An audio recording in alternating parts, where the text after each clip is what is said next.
दिशाएं कारी कारी, मंद मंद पवन सा चल रहा। अंधियारे को मिटाने, जग में ज्योत जगाने, एक छोटा सा दिया था कहीं चल रहा। ये मगन उसके तन में अगन, उसकी लौ में लगन भगवान की। ये कहानी है दिए की और तूफान की।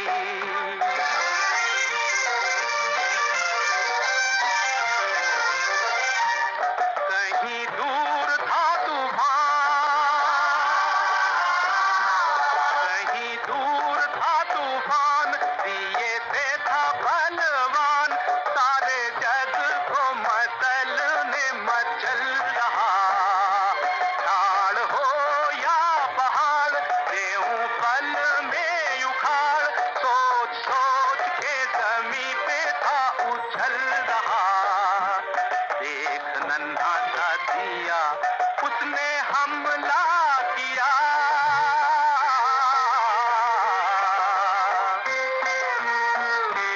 एक नन्हा सा दिया, उसने हमला किया। अब देखो लीला विधि के विधान की।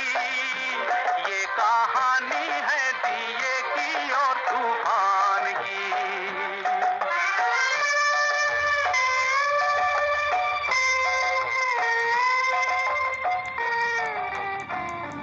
दुनिया ने साथ छोड़ा, ममता ने।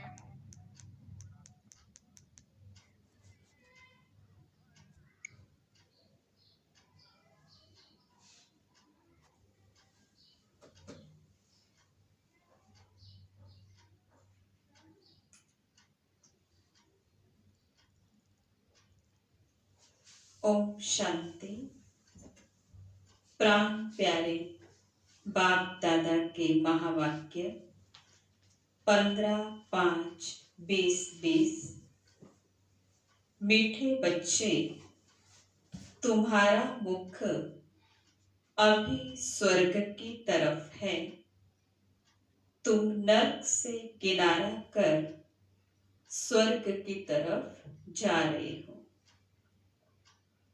इसीलिए बुद्धि का योग नर्क से निकाल दो। प्रश्न है, सबसे ऊंची और सूक्ष्म मंजिल कौन सी है? उसे पार कौन कर सकते हैं?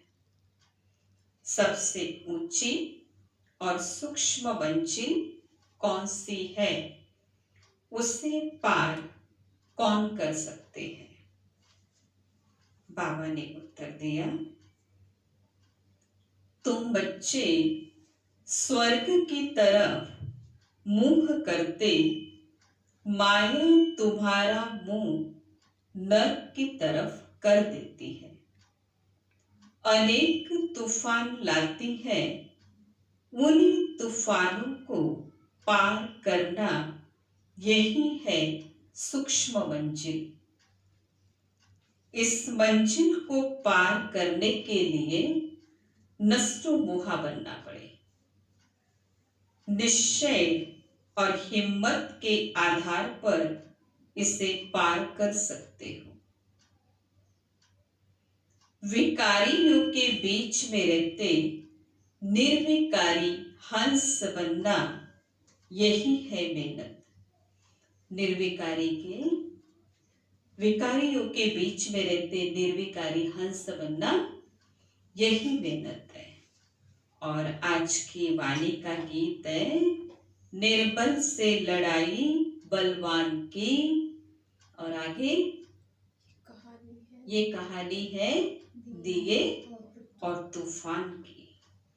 तो दिया में आत्मा और तूफान परिस्थितियां। ओम शांति। बच्चे जो सेंसिबल है वो अर्थ तो अच्छी रीति समझते हैं।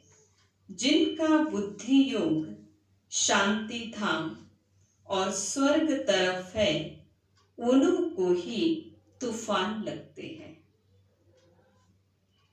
शांति धाम की तरफ जिनका बुद्धि योग है, बाबा ने कहा उनको तूफान लगते हैं, और जिनका बुद्धि योग इसी दुनिया में है, उनको तूफानों का पता ही नहीं लगता कि ये तूफान है, क्योंकि रहे तूफानों में रहे तो तूफानों का पता ही नहीं लगता। परंतु तूफानों का पता किसको लगता है? जिनका बुद्धि का योग शांति धाम की तरफ है। बाबा तो अभी तुम्हारा मुंह फेरता है, अज्ञान काल में भी पुराने घर से मुंह फिर जाता है, फिर नए घर को याद करते रहते हैं, कब तैयार हो। अभी तुम बच्चों को भी ध्यान में है, कब हमारे स्वर्ग की स्थापना हो, फिर सुख धाम में आएंगे। इस दुख धाम से तो सबको जाना है ना। सारी सृष्टि के मनुष्य मात्र को बाप समझाते रहते हैं, बच्चे अभी स्वर्ग के द्वार खुल रहे हैं। अब तुम्हारा बुद्धि योग स्वर्ग तरफ जाना चाहिए, क्योंकि स्वर्ग का द्वार खुलने वाला है। तो इसीलिए अपने बुद्धि का योग, आज बाबा ने कहा बुद्धि का योग हेवन से निकल के हेल से निकल के हेवन में जा रहे। तो बाबा ने कहा तुम्हारा बुद्धि योग स्वर्ग की तरफ जाना चाहिए। हेल में जाने वाले को अपवित्र कहा जाता है। गृहस्थ व्यवहार में रहते भी बुद्धि योग हेवन तरफ लगाना है। समझो बाप का बुद्धि योग हेवन तरफ और बच्चे का हेल तरफ है।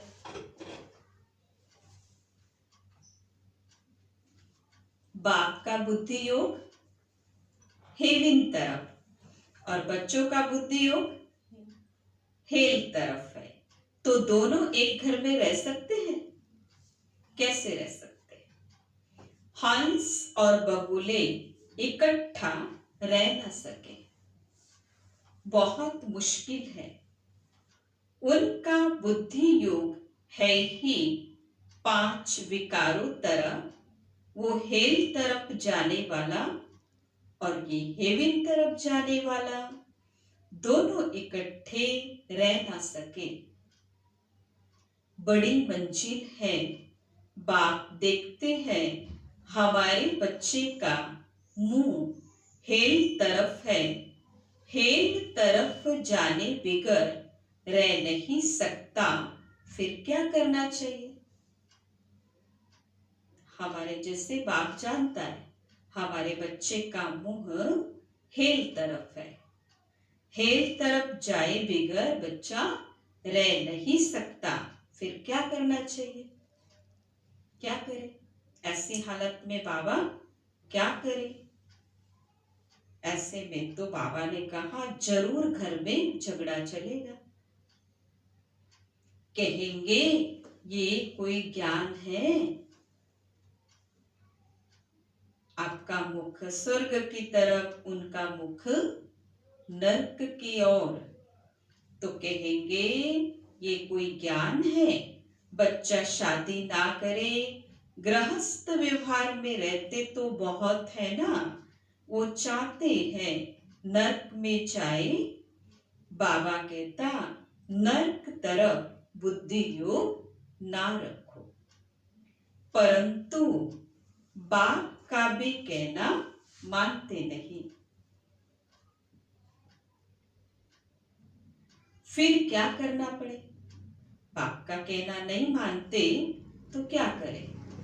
बाबा ने कहा ना कि तुम्हारा मुख हेवन तरफ और उनका मुख हेल तरफ जाता है। तो ऐसे में घरों में क्या होगा? लड़ाई झगड़ा होगा और फिर वो हमें ही दोष देंगे कि ये कोई ज्ञान है।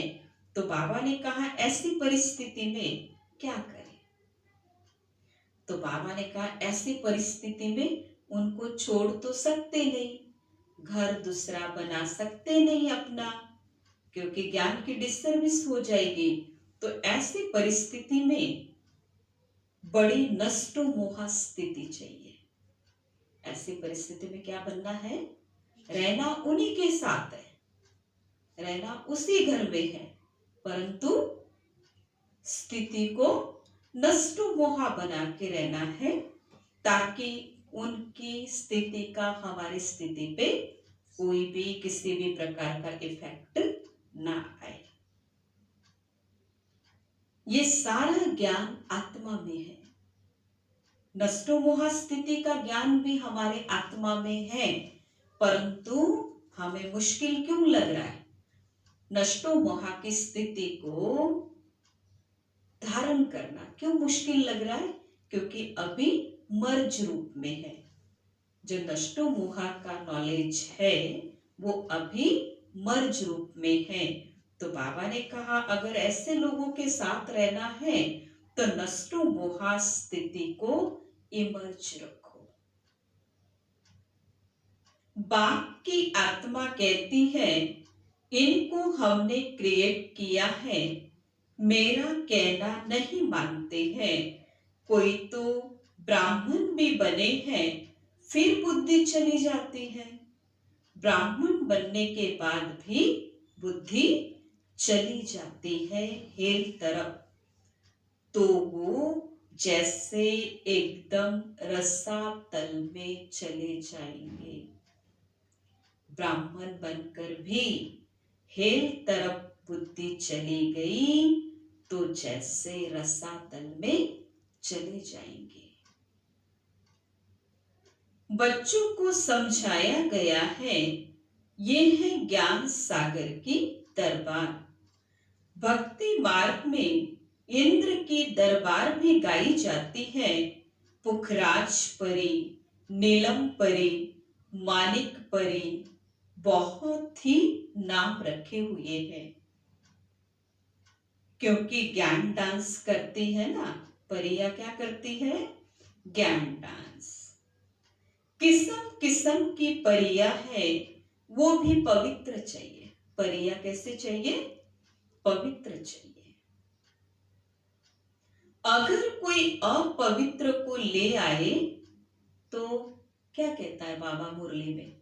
अगर इंद्र की सभा में कोई ऐसे मनुष्य को लेके गए तो क्या सभा में इंद्र को आदम बू आई। तो आदम बू माना क्योंकि देवताओं की सभा थी, तो एक मनुष्य की बू। तो ऐसे ही बाबा भी हम बच्चों को क्या बोलता है कि बच्चे मधुबन में किसको लेकर के आओ? संपन्न ब्राह्मण, जो अपने को ब्राह्मण निश्चय करता है, उन ब्राह्मणों को लेके आओ। और किसी को हम लेके नहीं जा सकते। तो बाबा क्या कहता है? जब इंद्रप्रस्थ में कोई परी किसी अपवित्र को ले आए तो क्या कहा जाता है? क्या कहते हैं? दंड पड़ जाएगा।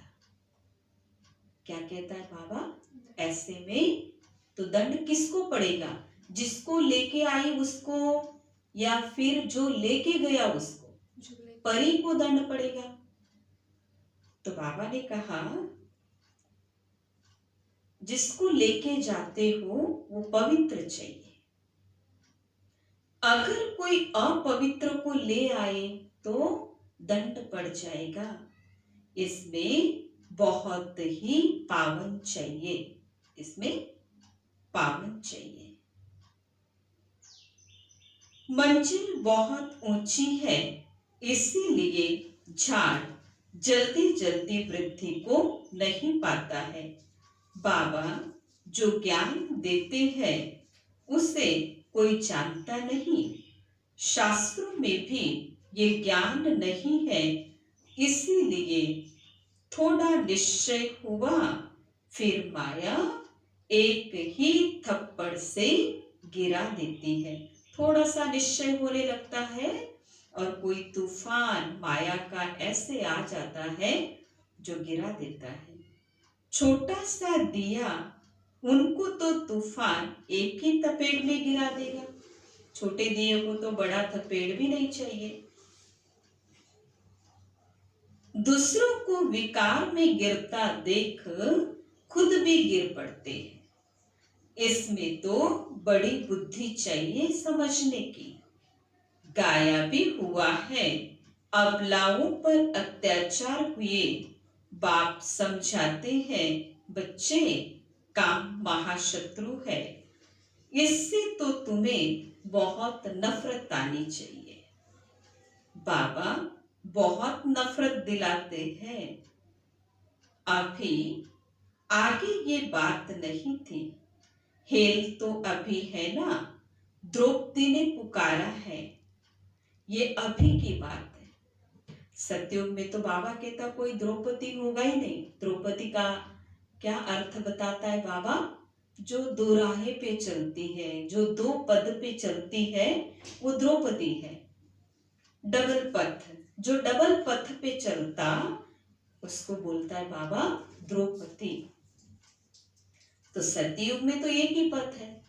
अब एक ही पथ है तो वहां तो द्रौपदी बुलाएगी नहीं। कहाँ बुलाएगी फिर? आत्मा रूपी द्रौपदी नहीं, क्योंकि हमारी आत्मा दो पथ पे चल रही है अभी। तो कहाँ पुकारा? कहाँ पुकारा होगा? सतयुग में या फिर यहाँ हेल में? हेल। तो ये अभी की बात है। बाबा कहता कितना अच्छी रीति समझाया जाता है, फिर भी बुद्धि में बैठता नहीं। ये गोली का चित्र बहुत अच्छा है। गेट वे टू हेवन, इस गोली के चित्र से बहुत अच्छी रीति समझ सकेंगे। सीढ़ी से भी इतना नहीं जितना इनसे समझेंगे। दिन प्रतिदिन करेक्शन भी होती जाएगी। बाबा कहते आज तुमको बिल्कुल ही नया डायरेक्शन देता हूं। क्या हो सकता है? आज पापा ने कहा आज तुम बच्चों को बिल्कुल ही नया डायरेक्शन देता हूं। अब वैसे देखा जाए तो हमें लगता है बाबा ने सारा ज्ञान सुना दिया हमें, और क्या नया डायरेक्शन हो सकता है? हम वही रिपीट करके मुरलियां पढ़ रहे हैं, तो नया क्या हो सकता है? परंतु बाबा ने कहा आज कि मैं तुम्हें बिल्कुल ही नया डायरेक्शन देता हूं। आज पहले से थोड़े सा डायरेक्शन मिलते हैं। ये कैसी दुनिया है, इसमें कितना दुख है, कितना बच्चों में मोह रहता है। बच्चा मर जाता है तो एकदम दीवाने हो जाते हैं।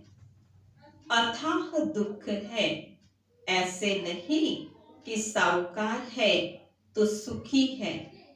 अनेक प्रकार की बीमारियां लगी रहती हैं, फिर हॉस्पिटल में पड़े रहते हैं। बाबा ने कहा साहूकार भी और गरीब भी, अनेक प्रकार की बीमारियां लगी रहती हैं, फिर हॉस्पिटल में पड़े रहते हैं। अच्छा, अब दोनों हॉस्पिटल में हैं, गरीब भी और साहूकार भी। अब गरीब हॉस्पिटल में भी कोई एक जैसा स्थान तो होता नहीं है।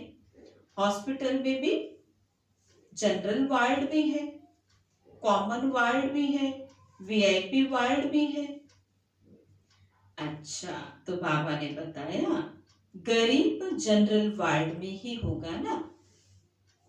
साहूकार को अलग स्पेशल रूम मिल जाएगा, परंतु दुख तो जैसा साहूकार को है वैसे ही गरीब को होगा।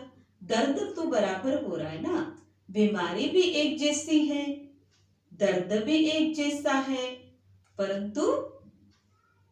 परंतु बाबा ने कहा कि गरीब को जनरल वार्ड और साहूकार को स्पेशल रूम।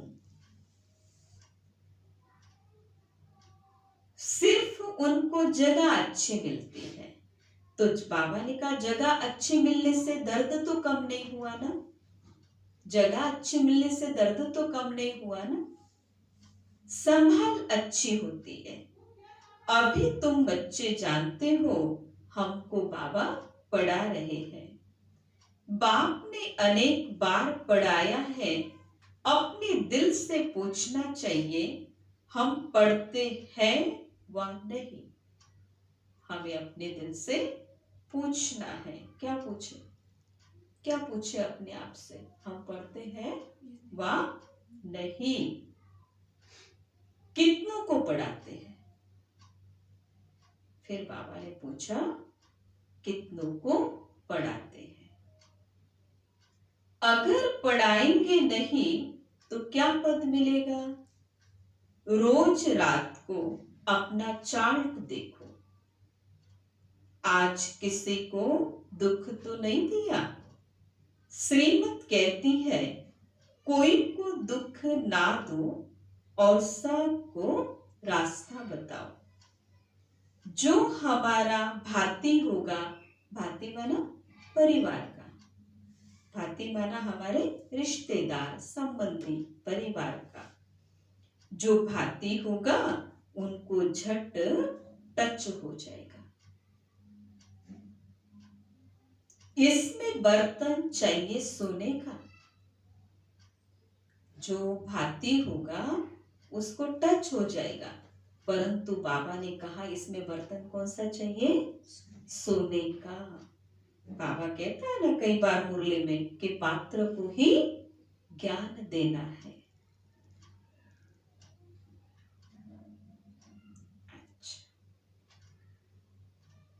जिसमें अमृत ठहरे। सोने का बर्तन क्यों बोला? क्योंकि सोने के बर्तन में ही अमृत ठहर सकता है। जैसे कहते हैं ना, शेरनी के दूध के लिए सोने का बर्तन चाहिए, क्योंकि उसका दूध बहुत भारी ताकत वाला होता है। उनका बच्चों में मोह रहता है, कोई को देखा तो एकदम उछल पड़ेगी। अगर जब देखते हैं कि हमारे बच्चे की तरफ कोई आ रहा है, कोई हाथ बढ़ा रहा है, तो एकदम उछल पड़ेगी, समझेगी बच्चे को मार ना डाले। यहां भी बहुत है जिनका पति बच्चों आदि में बहुत मोह रहता है। अभी तुम जानते हो स्वर्ग का गेट खुलता है, कृष्ण के चित्र में बड़ा क्लियर लिखा हुआ है। इस लड़ाई के बाद स्वर्ग के गेट्स खुलते हैं। वहां बहुत थोड़े मनुष्य होंगे, बाकी सब मुक्ति धाम में चले जाते हैं। सजाएं बहुत खानी पड़ती है। जो भी पाप कर्म किए हैं, एक एक जन्म का साक्षात्कार कराएगा। जो भी पाप कर्म किए हैं, एक एक जन्म का साक्षात्कार कराएगा बाबा।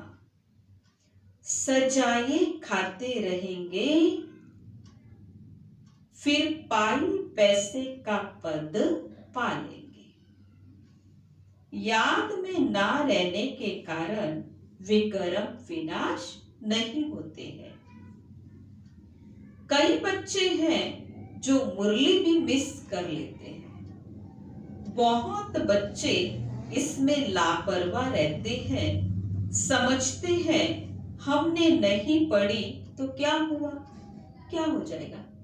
अगर हमने नहीं पढ़ा, हमने मुरली नहीं पढ़ी तो क्या हुआ, क्या हो जाएगा, पार हो जाएंगे, पार हो जाएंगे। हम तो सोचते हम तो पार हो गए, अगर हमने मुरली नहीं भी पढ़ी तो हम तो पार हो ही जाएंगे। मुरली की परवाह नहीं करते हैं। ऐसे देह अभिमानी बहुत है, वो अपना ही नुकसान करते हैं। बाबा जानते हैं, इसीलिए जहां जब आते हैं तो भी पूछता हूं। बाबा जानता है, इसीलिए यहां जब आते हैं तो भी पूछता हूं। बहुत मुरलियां नहीं पड़ी होंगी, पता नहीं उनमें कोई अच्छी पॉइंट्स हो। पॉइंट्स तो रोज निकलती है ना। ऐसे भी बहुत सेंटर्स पर आते हैं, परंतु धारणा कुछ नहीं, ज्ञान भी नहीं है। श्रीमत पर नहीं चलेंगे तो पद थोड़े ही मिलेगा। सत्य बाबा सत्य टीचर की ग्लानि कराने से कभी ठौर पा न सके, परंतु सभी तो राजाएं नहीं बनेंगे ना। सभी तो अब जो भी कृष्ण के साथ जन्म लेगा तो क्या श्री कृष्ण के साथ जैसे सुदामा ने भी जन्म लिया और सुदामा साथी बनके पूरा श्री कृष्ण के साथ दिखाया, तो क्या सुदामा को गद्दी मिलेगी? सुदामा राजा बनेगा? कभी दिखाया सुदामा को राजा बनाया, राजा बने? नहीं देखा। तो इसीलिए जरूरी नहीं है कि श्री कृष्ण के साथ जिन आत्माओं ने जन्म लिया वो राज गद्दी के अधिकारी हो। नंबरवार मर्तबे तो है ना, सारा मदार याद पर है। तकदीर में ही नहीं तो फिर तदबीर भी क्या करे। बाबा तो कहता, याद की यात्रा से ही पाप भस्म होंगे, तो पुरुषार्थ करना चाहिए ना। बाबा कोई ऐसे भी नहीं कहते कि खाना पीना नहीं खाओ, ये कोई हठ योग थोड़ी है। चलते फिरते सभी काम करते, जैसे आशिक माशूक को याद करते हैं, ऐसे ही याद में रहना है। उन्हों का नाम रूप का प्यार होता है, ये लक्ष्मी नारायण विश्व के मालिक कैसे बने, किसी को भी पता नहीं। तुम तो कहते हो कल की बात है, ये लक्ष्मी नारायण कैसे बने, तुम तो कहते हो कल की बात है। लाखों वर्ष कह देते हैं, अभी तुम पत्थर बुद्धि से पारस बुद्धि बनते हो। पारसनाथ का मंदिर भी है ना, ये बातें समझाते हैं। गली गली में तुम्हारा स्कूल हो जाएगा। क्या कहा बाबा ने आज? आज क्या बोला बाबा ने? गली गली में तुम्हारा स्कूल हो जाएगा। मतलब अभी भी बाबा ने कहा टू लेट का बोर्ड नहीं लगा, चाहे कैसी भी बीमारी आ जाए, परंतु टू लेट का बोर्ड अभी भी नहीं लगा है। क्योंकि गली गली में तो हमारा स्कूल है नहीं, अभी है क्या? गली गली में है नहीं है। तो बाबा के महावाक्यों पे हमें संपूर्ण निश्चय है। बाबा ने बोला गली गली में तुम्हारा स्कूल होगा, तो अभी गली गली में हमारा स्कूल होगा, तभी संपन्नता की स्टेज आएगी। मनुष्य एक भी नहीं जो समझे कि हम हेल में हैं। बाप समझाते हैं सब पुजारी हैं, पुजारी होते हैं कलयुग में। मनुष्य फिर समझते भगवान ही पूज्य और भगवान ही पुजारी बनता है। कुछ भी नहीं समझते हैं।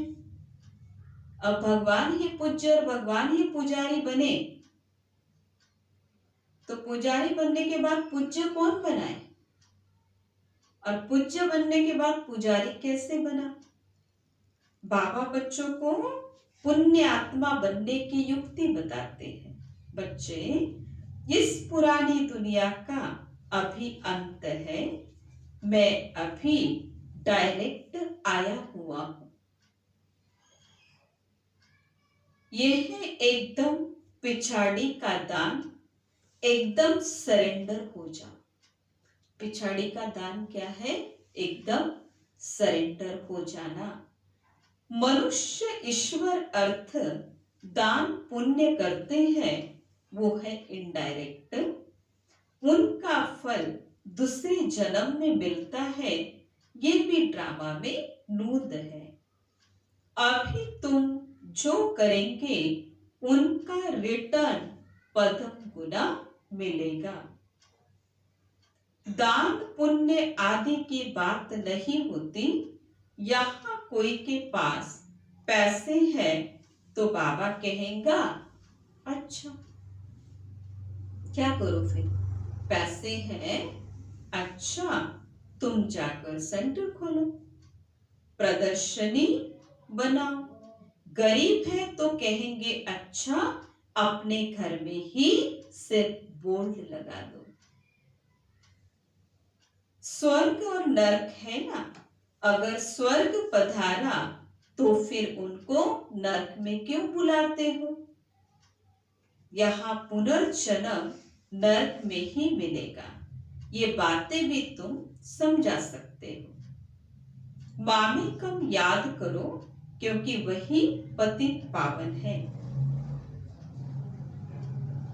बहुत बड़ी मंजिल है, कुमारी लोग को तो बहुत सर्विस का जोश आना चाहिए। हम भारत को स्वर्ग बनाकर दिखाएंगे। कुमारी वो जो 21 जन्म के लिए उद्धार कर सके, अपना भी और अपने परिवार का भी।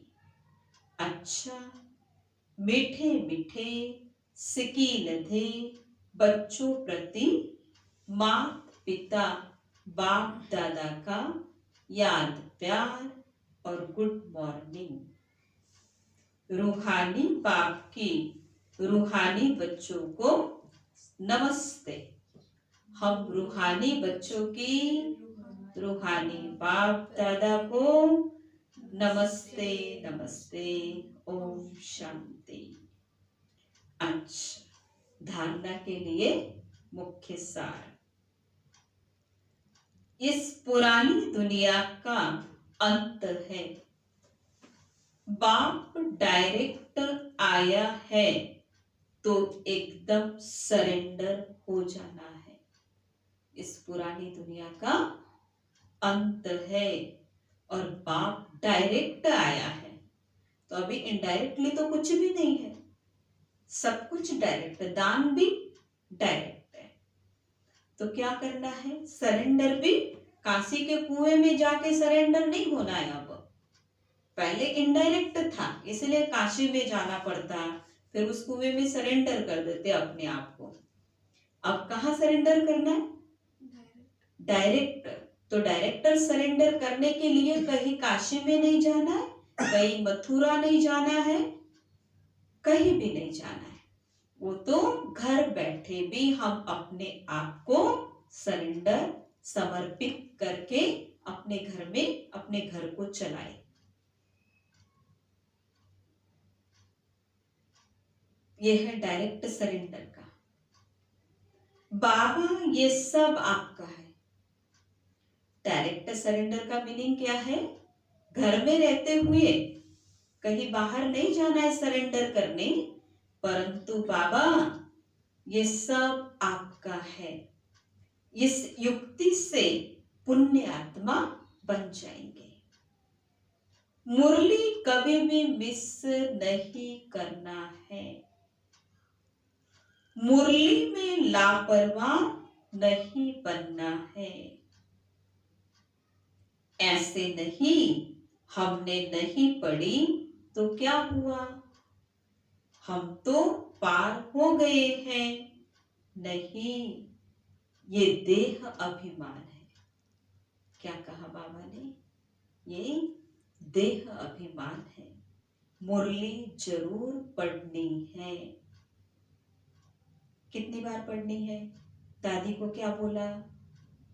जब दादी को बड़ा वो लगता था कि बाबा मैं इन सभी दादियों से लेट आई, तो बार बार बाबा से यही शिकायत करते कि बाबा मैं तो लेट आई ना, मैं लेट आई। तो उनको पश्चाताप था इस बात का कि मैं लेट आई। तो बाबा ने कहा बच्चे, इनसे आगे जाने के लिए 24 बार मुरली पढ़ना है। सॉरी, बाबा ने उनको बोला कि बच्चे 12 बार मुरली पढ़ना है। तो दादी ने क्या बोला था? 24 बार। बाबा आपने कहा 12 बार, मैं 24 बार मुरली पढ़ूंगी। पर बाबा मैं इनके आगे जाऊंगी ना, तो ये लगन थी। तो ऐसी लगन, मुरली जरूर पढ़नी है। अगर हम तो पार हो गए ना, तो ये है बाबा ने कहा देह का अभिमान। आज का वरदान है, निश्चय के आधार पर विजयी रतन बन, सर्व के प्रति मास्टर सहारे दाता भव। निश्चय बुद्धि बच्चे विजयी होने के कारण सदा खुशी में नाचते हैं। वो अपने विजय का वर्णन नहीं करते, लेकिन विजयी होने के कारण वे दूसरों की भी हिम्मत बढ़ाते हैं। किसी को नीचा दिखाने की कोशिश नहीं करते हैं, लेकिन बाप समान मास्टर सहारे दाता बनते हैं, अर्थात नीचे से ऊंचा उठाते हैं। व्यर्थ से सदा दूर रहते हैं। व्यर्थ से किनारा होना ही विजयी बनना है। विजय, व्यर्थ से किनारा होना ही विजयी बनना है। ऐसे विजयी बच्चे सर्व के लिए मास्टर सहारे दाता बन जाते हैं। ऐसे विजयी बच्चे मास्टर सहारा दाता बन जाते हैं।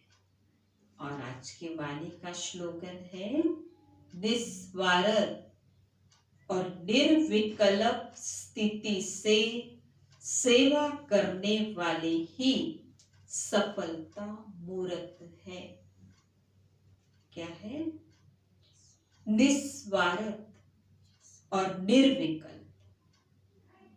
थोड़ा स्पष्ट करेंगे इसको। निस्वार्थ और निर्विकल्प स्थिति से सेवा करने वाले। निस्वार्थ माना स्वार्थ नहीं, जहां हमारा कोई भी स्वार्थ नहीं।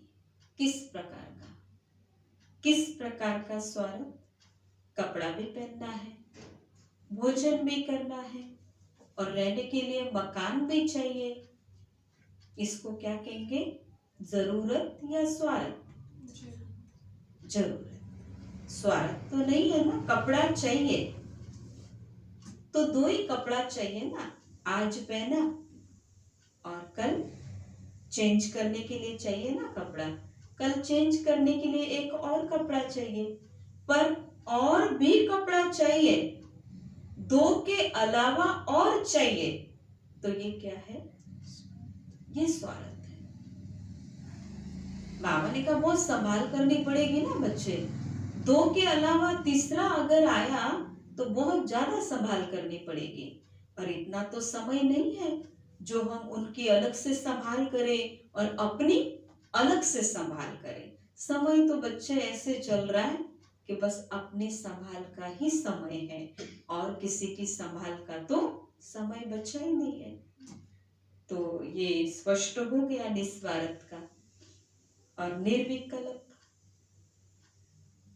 निर्विकल्प किसको बोलता है बाबा?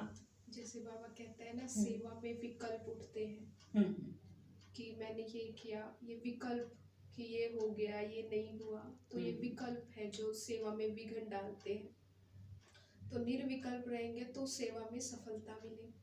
निर्विकल्प रहेंगे तो सेवा में मतलब सेवा करो परंतु निसंकल्प होके, कोई संकल्प नहीं चलाना है, किसी भी प्रकार का विकल्प ना हो, किसी भी प्रकार का संकल्प ना हो, निर्विकल्प होके हमें सेवा करनी है।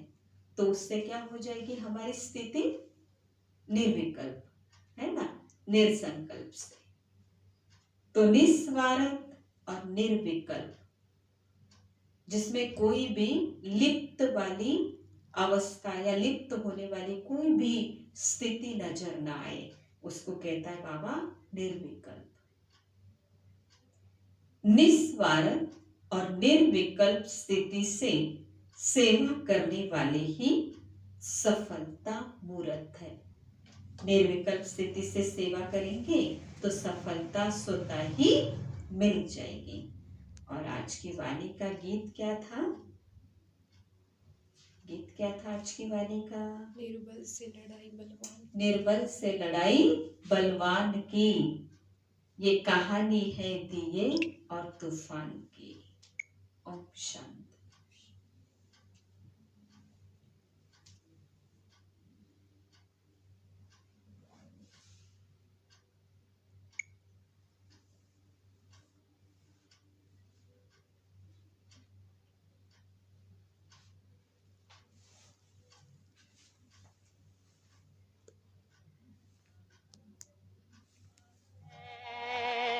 गगन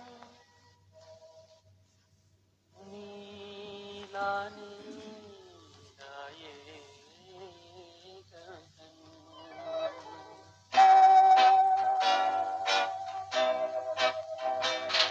हरी हरी वसुंधरा पे नीला नीला ये गगन, कि जिस पे बादलों की पालकी उड़ा रहा पवन।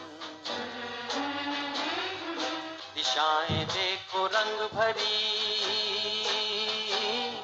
दिशाएं देखो रंग भरी, चमक रही उमंग भरी। ये किसने फूल फूल पे, ये किसने फूल फूल पे किया सिंगार है? ये कौन चित्रकार है? ये कौन चित्रकार? ये कौन चित्रकार है? ये कौन चित्रकार है? ये कौन चित्रकार?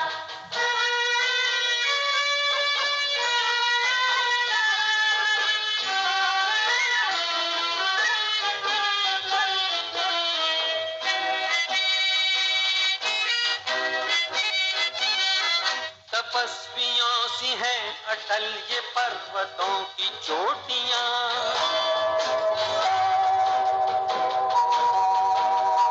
ये सर्प सी घुमेरदार घेरदार घाटियां।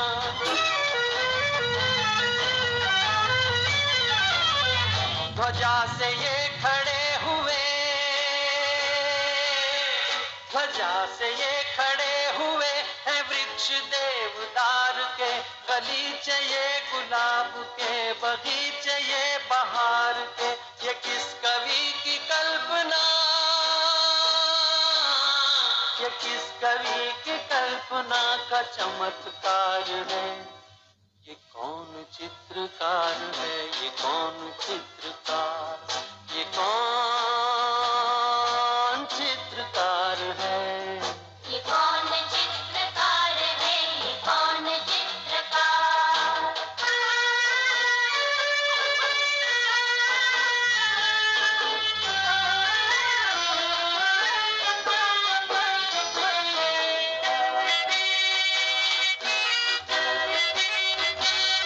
कुदरत की इस पवित्रता को तुम निहार लो,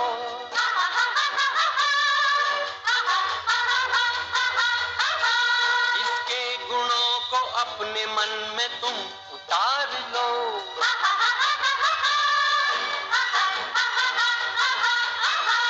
चमका लो आज लालिमा, चमका लुटा लो आज लालिमा अपने ललाट की, कण कण से झांकती तुम्हें छवि विराट की। अपनी तो आंख एक है, अपनी तो आंख एक है, उसकी हजार है। ये कौन चित्रकार है, ये कौन चित्रकार।